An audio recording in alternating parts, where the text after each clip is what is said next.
Hello and welcome to the viewers of this video. This is the Orange Fan here, bringing you another entry for the episode Recap and Thoughts category. This video will be dedicated to the A segment of episode 31 of Codename Kids Next Door, Operation B.U.T.T. We begin this segment in a dark chamber where we see number one in swimming trunks and he's trapped within a force field of some kind. Number one pleads with his teammates not to do whatever it is that they're planning to do to him, but the rest of the Sector V operatives are determined to follow through with whatever it is that they're planning. Number three, however, does show the most concern. She says in a concerned tone that she doesn't think number one will last, I believe she says, 10 minutes. Soon enough, number two pulls a lever, and this causes the part of the floor that number one is standing on to open up. So number one falls through the hole and he lands in water. We soon see that number one was initially in a 2x4 technology flying vehicle, and the rest of the Sector V operatives have dropped number one off at the beach. Number one proceeds to reiterate his hatred for the beach, but the rest of the Sector V operatives respond that number one has been working too hard lately, as they put it. So they say they're going to make number one take a day off, whether he likes it or not. So the rest of the Sector V operatives fly off, and number one continues to grumble about the beach, saying that he considers missions to be fun, not the beach. As number one makes a decision to probably get an ice cream cone, we see under the water that a crab is heading towards number one. The crab is apparently attacking number one because number one is struggling in the water. There are times where he's pulled down underwater and where he's trying to resurface.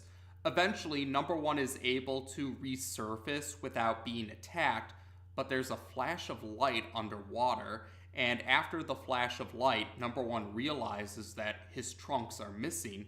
As number one tries to find his trunks, some other beachgoers notice number one's bare butt, and they proceed to point and laugh at number one. And more beachgoers become more and more aware of number one, number one without his trunks. And even some people on a cruise boat passing by notice this as well. Realizing he needs to get out of the beach as soon as possible, number one is able to use stealth to eventually find a way back to the Sector V treehouse. The last thing we see before the scene changes is number one hiding within an umbrella. A guy closes up the umbrella and he proceeds to walk away, and that's when the scene changes to the Sector V treehouse. Number one manages to sneak into the Sector V treehouse without any of his teammates realizing that he's back already, and he has to pass through a room that all of his teammates are in before he can reach his own room. Now, none of the Sector V operatives, the other Sector V operatives, notice number one is back, but they actually are talking about it. Number four inquires how they know that number one won't just come back to the treehouse after they dropped him off, and number two comments that he placed a 2x4 technology tracking device in number one's swimming trunks. But anyway, number one is able to sneak back to his room without any of his teammates realizing that he's back. Although they do hear the door to his room closing, number four figures it was probably just the wind. But soon enough, number three brings up to the rest of her teammates that number one might actually thank them for having him take a day off, and she thinks that maybe number one will give them presents as a show of thanks. But it's afterwards when number one makes his presence known. He's back in his usual outfit. And the Sector V operatives, besides number one, are impressed that he made it back already, and he was able to do so without them knowing. Number one proceeds to praise his teammates, saying that he considers it an honor to fight adult tyranny alongside them, and he says that's what makes it so sad that he has to resign from the kids next door right away. At first, number 5 thinks that number 1 is quitting because they forced him to go to the beach. But number 1 is quick to clarify that his reasons for quitting are because of a, as he puts it, private matter. And number 4 in particular is saddened by this. He insists that number 1 can't just quit. But number 1 says, number 1's response is along the lines of watching him quit. But number 1 clearly has a sad tone in his voice as he says so. Number 3, however, doesn't seem to understand what's actually going on.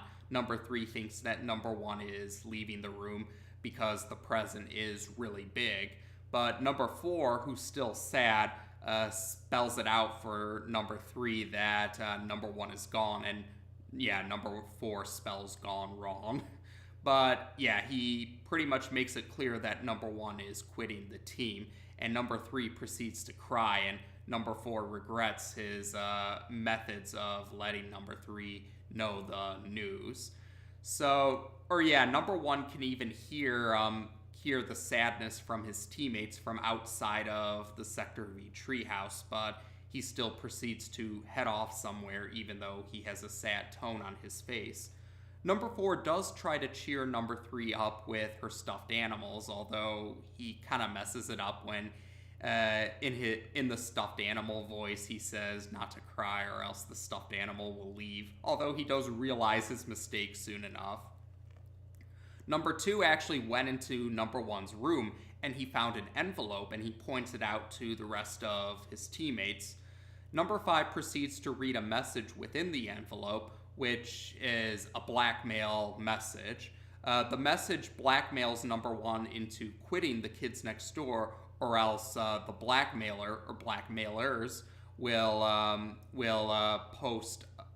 they'll put a certain picture within the yearbook. That's what they're blackmailing number 1 with.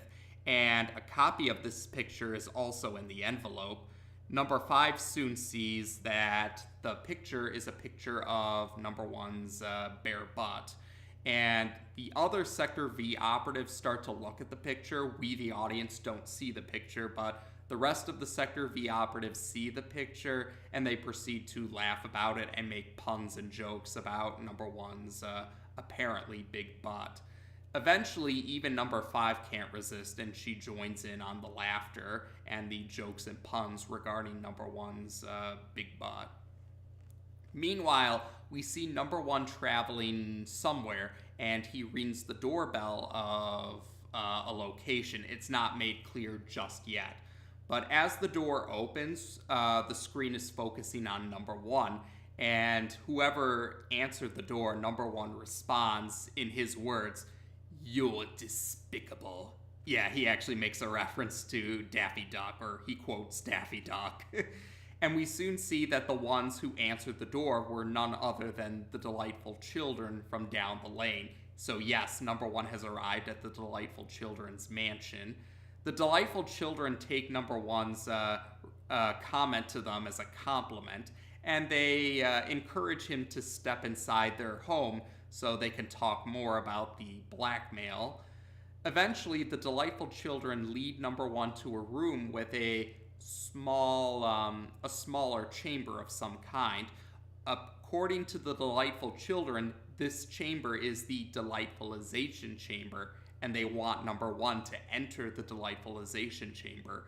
Number 1 points out that this wasn't part of their bargain, but the Delightful Children respond that they're confident that number 1 will agree to all of their demands, and they show him that they have the negatives of the picture that they took of his bare butt. Number 1 realizes that getting a hold of the negatives will actually, number 1 takes advantage of the Delightful Children showing him the negatives by jumping on them and swiping the negatives from them while they're momentarily distracted. The Delightful Children are furious about this, but they quickly regain their composure, saying that it's typical of number 1 to instigate a chase before he's defeated. Number one, though, is confident that they won't catch him he's confident that they won't catch a picture of him he says he's confident that they won't catch a picture of his bare butt again, but he soon sees the crab that encountered him at the beach. Actually, there's multiple crabs. These are actually robo-crabs, and this was how the delightful children got a picture of number one's bare butt in the first place.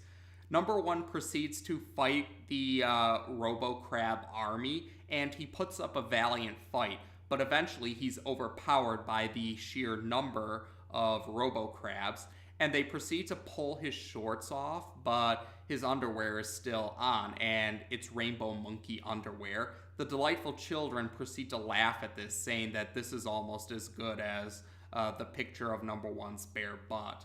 So they instruct the robo-crabs to prepare to take pictures when they say so.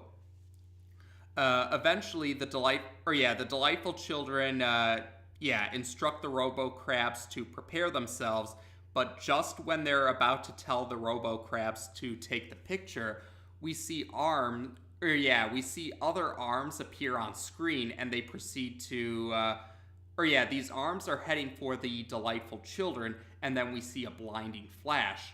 But the blinding flash came from a camera that number 5 is holding, and the other arms we saw were the rest of the Sector V operatives. We see the rest of the Sector V operatives are holding on to the shorts and skirts of the delightful children. The rest of the Sector V operatives have blackmailed the delightful children. If they blackmail number one, the rest of the Sector V operatives will reveal pictures of the delightful children's bare butts. And according to number 3, the delightful children have 5 big butts. Humiliated, the delightful children run off, and the robo-crabs actually turned against the delightful children. The robo-crabs are now trying to chase the delightful children and take pictures of their bare butts. Number 1 proceeds to put his shorts back on, and he thanks his teammates for the help, and he assures them that he's no longer going to quit the team now that he has the negatives. And the rest of the Sector V operatives can't resist making more jokes and puns about number 1's bare butt, even though number 1 is clearly annoyed by this.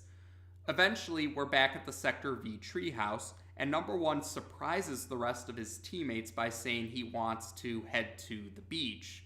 The rest of the Sector V operatives inquire him about why, and number 1 clarifies that he realized that they're not going to be a team forever, so they might as well make the most of it by spending time together. And number 1 assures them that he's prepared for any wardrobe malfunctions, because we see that he has a chain and lock around his swimming trunks now. And the segment ends showing the audience the picture of number 1's bare butt. So this segment is another number 1 spotlight appearance, and this segment actually was one that followed up on some details with Operation Brief. Or it's not really a sequel to Operation Brief necessarily, but it does follow up on certain details that were first brought up in Operation Brief, or at least made apparent in Operation Brief.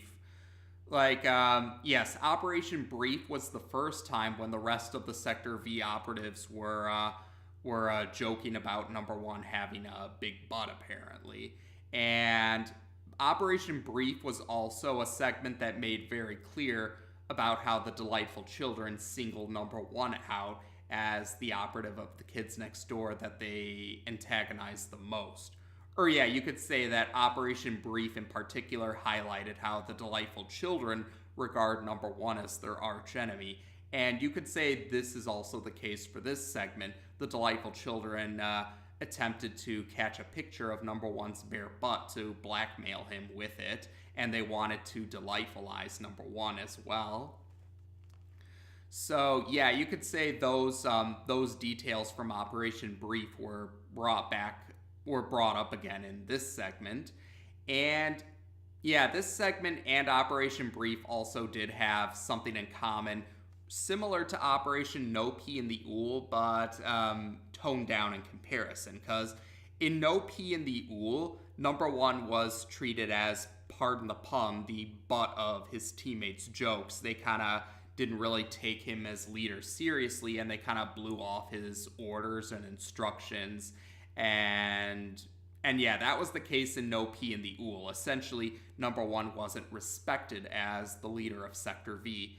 Now, in Operation Brief, and in this segment, Operation Butt, number one is made, pardon the pun, the butt of his teammates' jokes, but at the same time, the rest of the Sector V operatives show that they still do care about number one as a friend, and they don't want anything bad to happen to number one, and they're willing to step up and help him out when he needs it. Like in Operation Brief, when they found out that sapient underwear really was after number one, then they did what they could to try and stop Mr. White, although they also were willing to give they were willing to give Mr. White a chance to help rescue number one when he had a change of heart.